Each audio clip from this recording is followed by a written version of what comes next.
I want to welcome you to Dream Chasers Radio with me, your host, Yaya Diamond. We have a wonderful, wonderful person on the show today. Let me tell you something.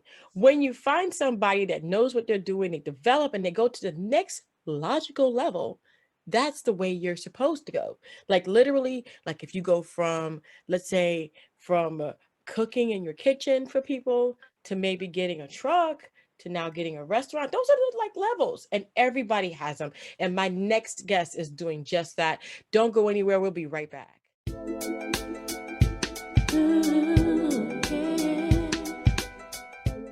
Welcome back to the show, you guys. Okay, so we're talking about the next logical level. Where do you go from being like maybe a mentor to, being someone who goes out and speaks in your neighborhood, maybe to your, children's events where you go out to the career day and stuff. Where do you go from there? Well, you become a coach. And that's exactly what my next guest has done. Please tell everybody who you are and what you do, please. Hello, everyone. It is an absolute honor to be here. My name is Natasha Ickes Saman. I'm based out of Oakland, California. I'm a wife, a mother, an author, and a business owner. I own a hair salon and a coaching business. Hello. How my hair look? Beautiful, or I love the braids. Thank you. It's called laziness. Anyway, so girl, I had to touch my hair for 4 weeks. Yes. Same with the lock. Yes. So wonderful. So you have a salon. You're a mother. I'm trying to go through all this. You just started coaching. You feed the homeless. You are like how would I put it? I mean, like you are the person that most people would love to have time to be. Did I put that so right? Sweet. Because a lot of people say, you. I don't have time. Well, you have time. You just don't want to give it up. I think that's true. And you know what? I also wasted a lot of time, right? So I wasn't always the woman that was trying to get stuff done and trying to handle my business. I spent years in a victim mentality. I have a suicide attempt that landed me in the hospital. I was addicted and homeless. And I guess once I finally got my mind right, I said, I've wasted enough time there. I have stuff to do. While I'm still blessed enough to be happy and healthy and on this earth, I have some stuff to get done. Wow. Well, congratulations on getting over that. And I'm so happy that you're with us today and that your suicide attempt was a failed one. Because that, definitely. I mean, would you have your children here if you had succeeded? Was this before you had children? Definitely before I had children. I've never, I was 9. So it was something I dealt with, for years. But when I had my daughter, that was it. Like I've never sunken into a super deep level of despair because honestly, it's just not fair to my children. They deserve to have a mother here that's happy and healthy. And I was determined to do the work to be that person for them. It takes your whole heart when you see your child being born. You've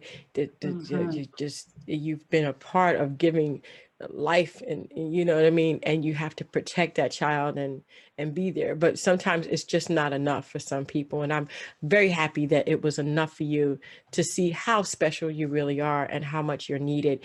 Let me ask you a question. So you started off with one thing, you went into another. Tell me your natural progression, because it's just kind of like it doesn't go from the logical to the next. How did you get to be a counselor and an author? Okay, so hair is what I always did, right? That was a natural. Oh, never mind. Hair in high school. Never mind. Now I know now. Everybody's talking to you in the chair. Girl, did you know about? Yeah, I see it. Exactly, and that led to a lot. But you know what? Really, so the book came from COVID. I had 6 months where my salon was closed. What am I going to do? I'm not the type of person to sit around. And, I'm always talking to people about my story. And I said, you know what? I'm going to write a book. So I got that done during COVID. And when I say God opens doors, like it was like one thing after another. I said, well, I have time. Let me take this coaching course. And I've just been speaking and doing interviews and writing more. So it's just been a godsend. I wouldn't have believed my life would have been here 2 years ago. Wow. Wow. Yeah. A lot of people say, oh man, I don't believe my life would be where it is. I mean, if you told me 5 years ago, if you told me 3 years ago, I would be like, you're a liar. Yeah, right. But yeah, things change. Things change. So tell me how things changed enough for you that now you're a coach and you're reaching out to people to actually help them through their, I mean, what are you helping people through? I mean, a lot of times people don't want to help other people through suicide. They don't, even though they went through it. So what do you do? So when I look back, it was when I was writing my book and I said, okay, how did I get from point A to point B? Mm-hmm. And of course, there's all these little things, but what it boils down to was the mindset. Like Mm-hmm. when I shifted the internal, everything changed externally. So Mm-hmm. that's really what I help women do is work on the internal stuff so that they can create whatever it is that they Mm-hmm. want in their lives. Did you get help for that, or did you do that yourself?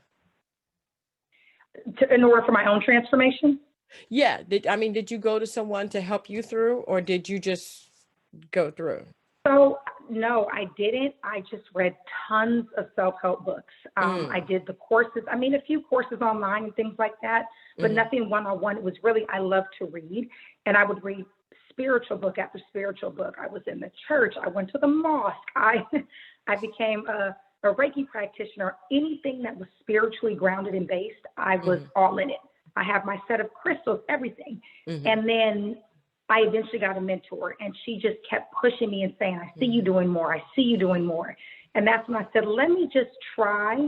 And if I can change anybody's life, then it was all worth it. Right, right. I truly believe that people who try to commit suicide have a very big mission here. So big that it's very heavy on their shoulders. Did you feel heavy on your shoulders before everything positive started to happen? Yeah, yeah. I dealt with abandonment when I was younger, and again, just too young to fully comprehend the emotions and the feelings Right. and I just life, it was never that I wanted to die. It Mm-hmm. was that I couldn't imagine going on in the amount of pain I was in, and I Mm. didn't know how to navigate that and to get out of Right. it. Yeah, that burden, that heavy burden is just so Yeah. heavy, and again, like I said, I truly believe that people who have tried and didn't succeed, and those who did succeed, have a very big journey ahead of them, and behind them was just trauma, Yeah. and devastation, and it's just hard to handle that. It's very hard to handle.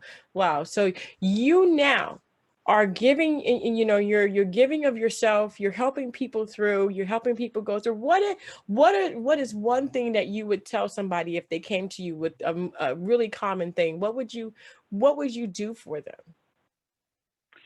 So, my approach is really about, I mean, people come and they're focused on the outside issues. This Mm-hmm. relationship isn't working. I don't like Right. this job, whatever the situation is. And Mm-hmm. they don't always understand that it's really about the internal. And when we Mm-hmm. do the work there, that's when everything else is transformed. Right. So, for one, are you living a life you're obsessed with? Because it's hard to be happy day to day if you're going to a job that you don't like, if you're in a relationship that doesn't suit you both. And it's not about somebody being good or bad, or just maybe you're not mismatched, or maybe you are mismatched. Mm-hmm. And so, really making sure that your life is aligned with your purpose and your passion. And Mm-hmm. from there, everything else starts to flow. Wow, wow.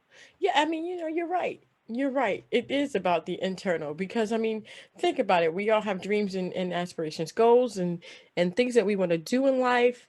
And when we don't do it, we are miserable.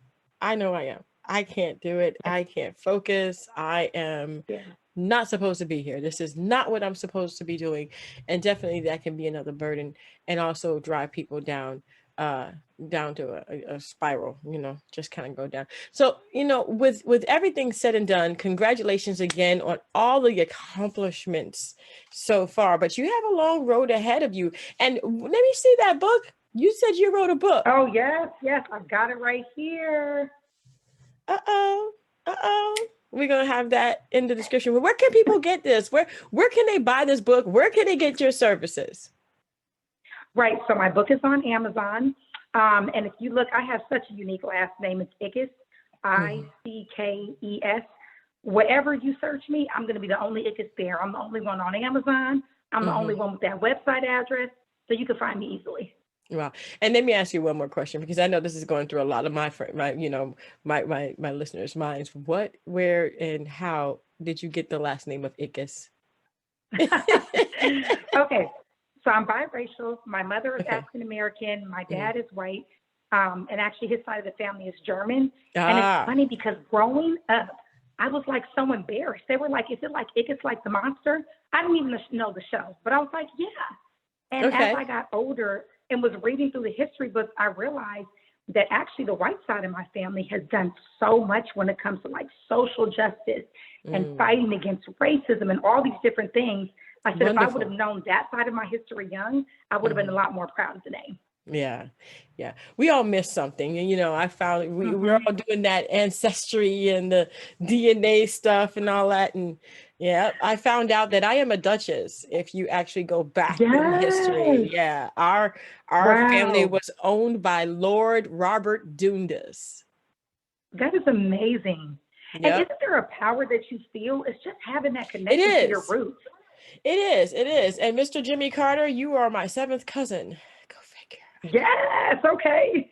Yeah, we are related. I talk to, you reach out to people and they tell you, well, Yeah. yeah, my family owned slaves and this was our family and you're actually a part of it because he fell in love with your great great great great great. And it's like, okay, my gosh. Wow. So yeah. Well, So yeah, yeah. speaking of that, actually, my great grandfather was a part of the whooping cough vaccine. So when you What? Google it, you see that he was actually the one that, came out with this vaccine. And when you see the things your family has done and knowing that Isn't it? blood runs through your veins, It's it amazing. motivates you. It is amazing. It definitely is amazing. And I mean, you would never think, this is such a rich history. I'm so happy to be a part of who I am today because of all the things that have happened in my life, regardless of whether it was good or bad.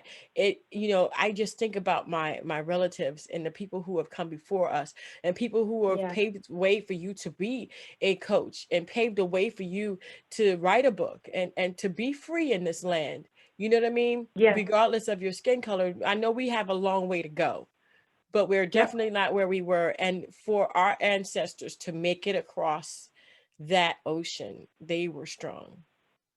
Absolutely. And like you said, it doesn't mean that it's easy, but really like your who you are, your character is forged in the Right. trials. And so if life was always easy, you wouldn't have that strength, you wouldn't have that tenacity. That's So the right. struggle is really your passion and Hmm. your pain fuels your passion and your purpose. Definitely, definitely. It's such a pleasure to have you on the show today. I'm so happy that we got this chance to do this. And thank you so much. Where can people reach you again? I know you have social media and things like that. Absolutely. So my Instagram, my Facebook, my website, and even on Amazon, it's all just simply my name because, as you said, it's unique and easy to find. So That's right. Natasha Ickes Saman. Oh, it's just great. I love it. I love Ickes. I think it's so cool. Look, I learned to love it. It took me about 20 years, but I'm there.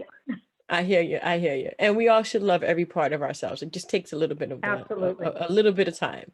But thank you so much, Miss Ickes, for being on the show. And you guys, you know how to reach her. We're going to have all that information in the description box below. So all you have to do is copy and paste that, put that into your browser and click enter. It'll take you straight there. And we're going to go ahead and actually see if we can add her book to our book club on Amazon for Yaya Diamond's book club. So I will have that link Yes. in the description box below as well. So that way it's easy. It's a 1-2 click. You order it, you get it. Yes, that's how we roll.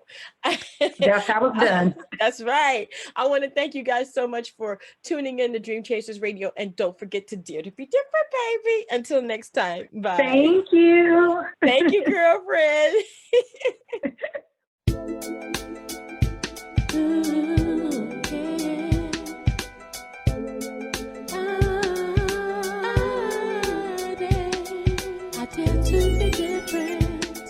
I dare